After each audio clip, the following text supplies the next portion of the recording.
Cody, you talk about interesting things, but I think you're getting this wrong. You're falling for the normal mainstream understanding, rather than a more subtle, or really, maybe you need to take more of a freakish perspective on this stuff. People aren't really motivated to do terrorist acts by these dogmas. Those dogmas enable them, but they seek that enablement because they already are depressed and fatalistic about life, pessimistic.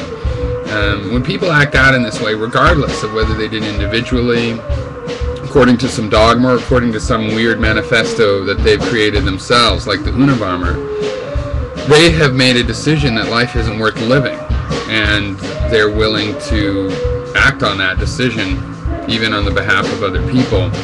And they might not think that's what they're doing, but that's what they're doing. They're not really pursuing 72 virgins. They're giving up on pursuing any living accomplishment. Now, the dogma can enable them because it tells them, hey, here's ways to solve your problem, fake ways that seem easy.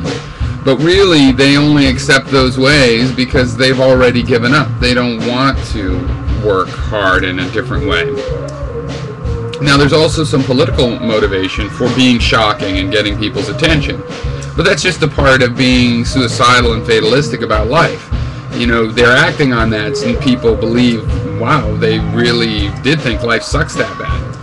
And, the political reality of that is that life does suck pretty bad for a lot of people, and conditions really ought to get better.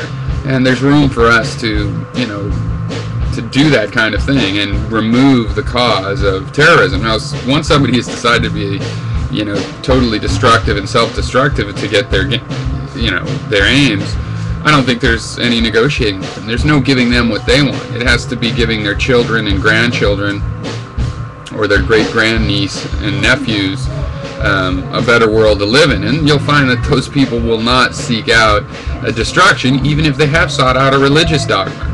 Religious dogmas,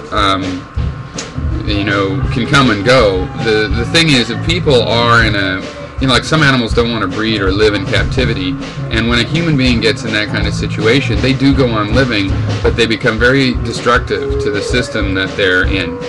So they'll seek out fundamentalism as a way to justify how they feel. They already feel that way. And it can reinforce that feeling and lock that feeling in and make it harder to do anything about. But it's still not the source of that feeling. And as far as it being shocking, if you knew people that died in it, it would still be shocking. And, America ignored and thought this stuff wasn't shocking before 9/11 to a large degree, acted like it wasn't going on. Well, it's been going on for decades already, so it continues to be shocking. And if this goes on 1,000 years, it'll continue to be shocking. There isn't really a good explanation of why. Because even my explanation I just gave, it's not a very good excuse for killing, people.